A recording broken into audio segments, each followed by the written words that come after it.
I participate in a Hebrew reading group here. We're in the last portion of Judges, and I'm somewhat new, but I understand that when numbers are written at like 4 months, it takes on a feminine sounding, even though it's masculine, it sounds feminine. I'm not completely understanding. Okay. So what you're saying is correct. Okay, and we actually deal with it in part of the review of the grammatical concepts that we have in our discussion of the Book of Ruth. Reviews that as well. Let me put it on screen. It is also part of let me see if it's part of Biblical Hebrew 101 that I have also. Just a second. Not sure. Maybe, but it's definitely part of the review that we do in the Book of Ruth. And let me put it on screen and explain a little bit more about the numbers. Okay, so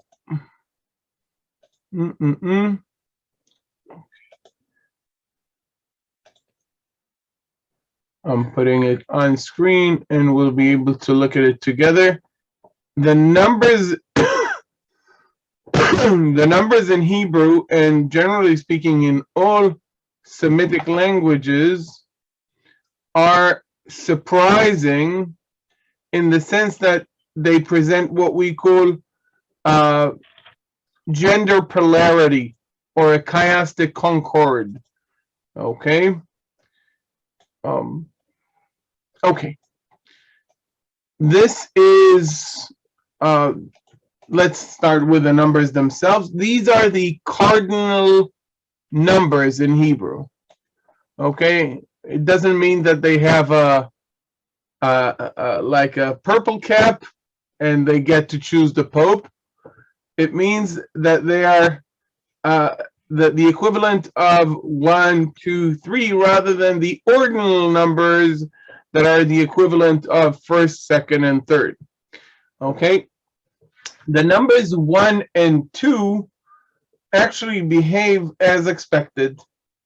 Okay, the masculine form marks the masculine number. Okay, and the feminine form marks the feminine number. Okay, so here on screen we have the masculine form of the numbers in the absolute state and the construct state. Okay, absolute is the form of the noun when standing alone, and the construct state is the form of the noun when it means something of. Okay, in Hebrew we don't have the word of in and of itself, but Gary can tell you, because I just sent him maybe yesterday, the fact that English translation have about 25,000 times the word of in the English translation, but we don't have it in Hebrew. Okay, in Hebrew we change the form of the word to mark the of. Okay, and that is what we call construct chain, or a construct state of the noun. Going back to the discussion about the numbers, the masculine form of the number in the numbers 1 and 2 does mark masculine number. So if we want to say 1 father, okay, then we have av echad, 1 father. Okay, if we want to say 2 sons, okay, if we want to say 2 sons, we have 2 ways of saying 2 sons. One is Shnei Banim, two sons, literally, Shnei Banim, and we may have Banim Shanaim. These are two ways of marking the noun. I'll talk about it in a few minutes. But nonetheless, the sons, the father, being that they are masculine, they work with these numbers 1 and 2. What happens when we graduate to the numbers between 3 and 10? So the numbers between 3 and 10 present that chiastic concord. Chiastic meaning looking like an X, okay? Or gender polarity. This phenomenon has various different names, but nonetheless, it means that the masculine numbers, those numbers that do not have the ending that usually looks like feminine, the ah at the end, they are the one used with feminine nouns. Okay, if I want to say 3 daughters, okay, we talked about 2 sons. Now, how would be 3 daughters? What would be the Hebrew word for daughters, guys? Bat. Bat would be the singular. So, daughter. How would be daughters? Benot. Banot, right. Benot would be the construct form of it. Okay, so we have shalosh banot. Let me write it on screen to explain how the feminine. So we have the noun banot, daughters, banot, and we want to say 3 daughters. We don't use the number that looks feminine. We use the number that looks masculine, shalosh, either with an o, with a vav, or without. So shalosh banot. The number that does not have the ending that would usually mark the femininity, this kamat hey, nothing here. It looks masculine, and yet it is used to modify a feminine noun. Are you with me, Don? I am following a bit. Yes, I am. Very good. So these numbers here that do not have the ending are used with feminine nouns. I think the vice versa is easier to understand. Now I move to the next slide. Here we have the feminine form of the numbers. So again, 1 and 2 behave normally. Achat and shetayim modify the feminine nouns. The rest of these, let's read aloud the rest of it. These, Rosalind, would you like to read these cardinal numbers in the absolute form from 3 to 10? Plosha, Arba'a, Hamisha, Shisha, Shiv'a, Shmona, Tisha, Asara. Okay, right. So we have here the ah at the end of these. I don't know why I put this. I should replace the patach here with a kamat. I will do it in a second here. Okay. Now they all look better. I know it bothered everybody that that there was a patach here. Okay, but anyway, Shelosha, Arba'a, Chamisha, Shisha, Shiv'a, Shmona, Tisha, and Asara, all ending with an ah. Can you hear that ending, Don? Can you see it? Can you hear it? Very good. That is the ending that usually marks what in Hebrew? The ah at the end of the word usually marks femininity. Feminine. The feminine, right. Let's read aloud the construct form of these numbers.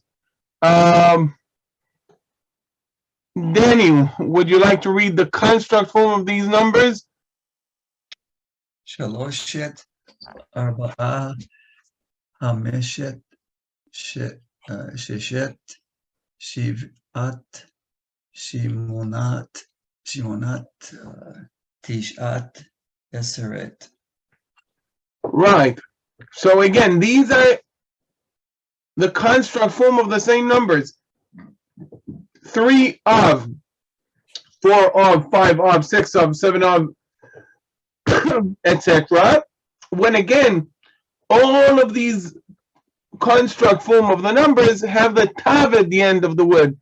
As you know, guys, the tav is the original marker of femininity in the Semitic languages. Okay, that tav disappears, and sometimes we see the kamat hey instead. But the original marker of femininity in the Semitic languages is actually that tav. So all of these have the feminine form. Aseret, 10 of. We're going to read about the book of Ruth, the book of Esther soon. So Aseret b'nei Haman, the 10 of the sons of Haman, which means the 10 sons of Haman. Aseret b'nei Haman. And Aseret is the construct form of the noun, 10. And it refers to the masculine sons of Haman. Because all of these from 3 to 10 have a feminine ending, but they describe masculine nouns. Okay, they describe masculine nouns. So if I want to say 3 boys, okay, as opposed to 3 girls that we had before, so 3 boys would be Shelosha Banim.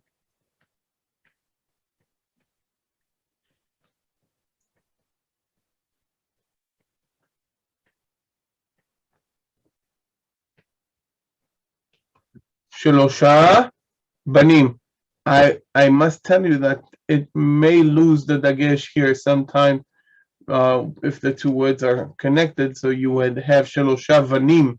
But yeah, so we would have the at the end, even though it's marking the masculine, counting the masculine rather than the feminine.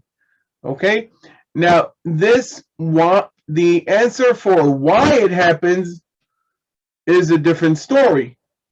Okay, I'm not sure I have a very good answer for it. I'm not sure anyone has a very good answer for it. This is that chiastic structure, this gender polarity that we talked about. So the noun, the masculine noun yamim, days,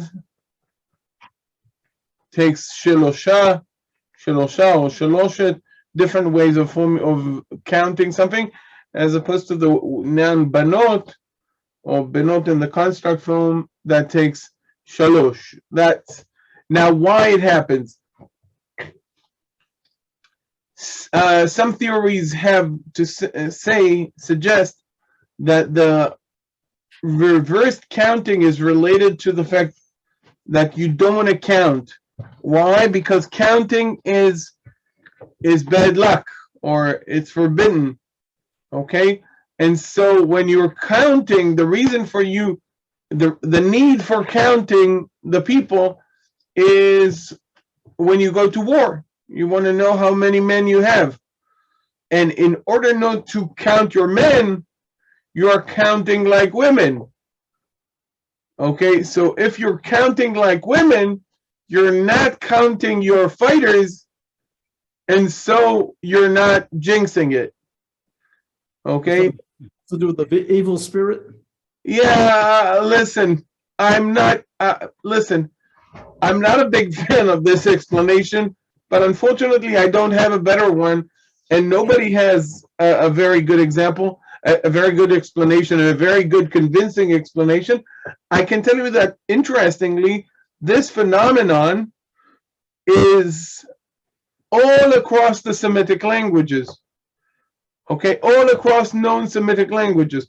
It works the same for Arabic, for the various different dialects of Aramaic, for Akkadian, for Ugaritic, you name it. Semitic languages, they all work like this. I'm told, again, I'm not an expert on that there are some languages in Africa,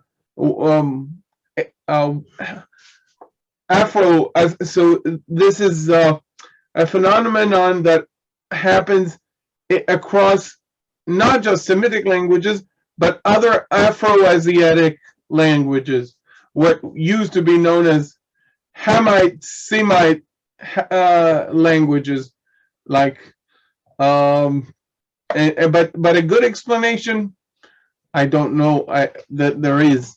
Maybe one day. Okay. Okay, Don. So this is the idea, and I will put it on my YouTube channel so you can send it to your guys at the judges class. You're doing the judges reading group. Okay.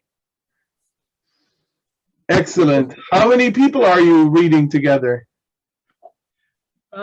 It varies, but we've got a steady group of at least 7. Nice, nice. Are you meeting together or is it online? It's online, it's Zoom. Okay, very good.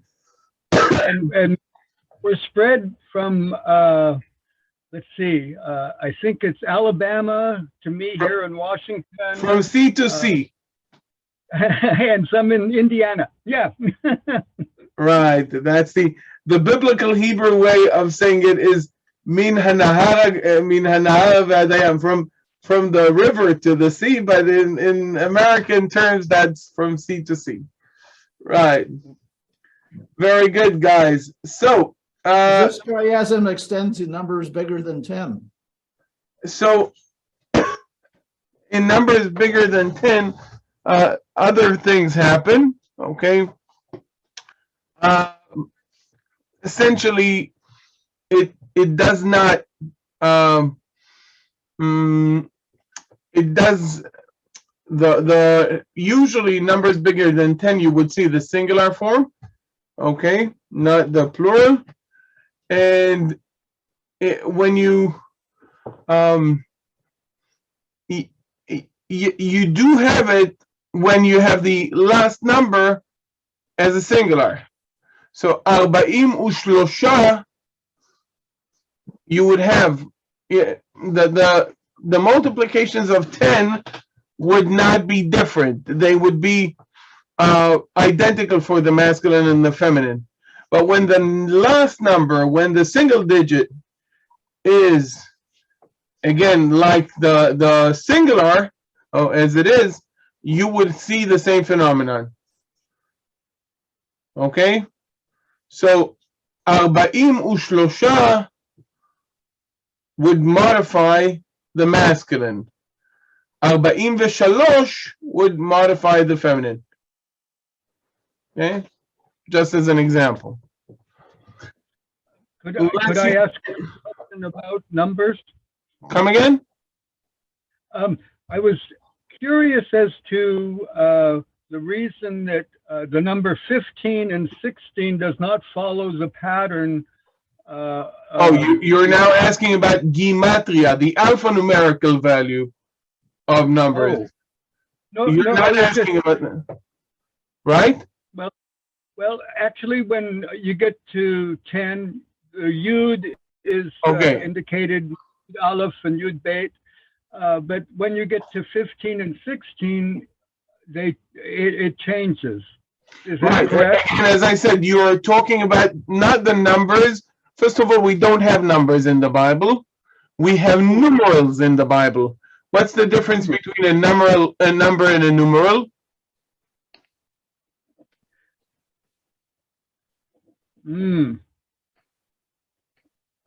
So a number is this, and numeral is this.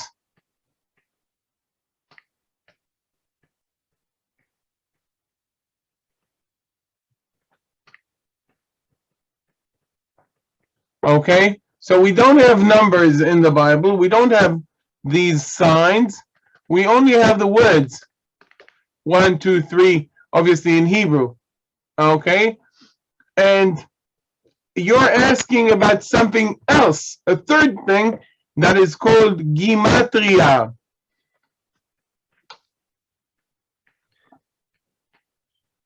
Does that have to do with value then?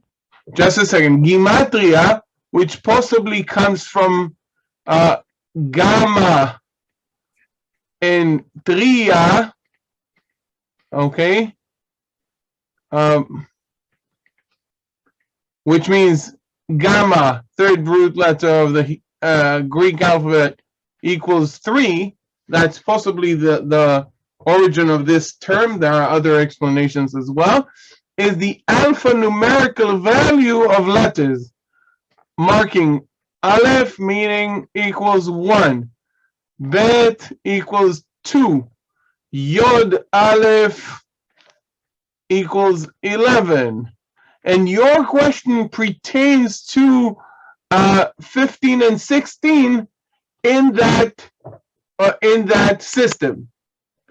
So now we understand what's the question about. It's not about numbers, not about numerals, but rather about the alphanumerical value of letters. Or okay. Now you're asking, why is the convention different when it comes to 15 and 16? One would expect that 15 would be marked by the letters Yod and Hey, but it is actually marked by the letters Tet and Vav, right? And one would expect that 16 would be marked by the letters Yod and Vav, but really it is marked by the letters Tet and Zayin. And the answer is very simple. Guys, anyone knows the answer? I think you... Yes, for Yes. Yod He Vav He. Right, very good, Miranda. So please, can you explain? Instead of use Yod Vav, because that involves the God's name, so they changed the Tet Zayin. That Right, that is correct. 9 plus 7. Right. So in order to avoid writing part of God's name, you can see that I myself also avoided it by writing the Yod and the Hey and the Yod and the Vav pretty far away from one another. Okay? So in order to avoid that, even though I'm not sure writing on screen constitutes as actual writing, according to Jewish tradition, but we'll leave that interesting discussion aside. Instead of Yod followed by Hey, which is part of God's name, right? God's name is the Lord's name is Yod, Hey, Vav, and Hey. That's the Tetragrammaton. So in order not to write Yod and Hey, we write Tet and Vav. Instead of 10 plus 5, we do 9 plus 6. Same thing. Okay, and in order not to write Yod Vav, again, part of the Lord's name, we do 9 plus 7 instead of 10 plus 6. Okay, Don? Thank you. Yes.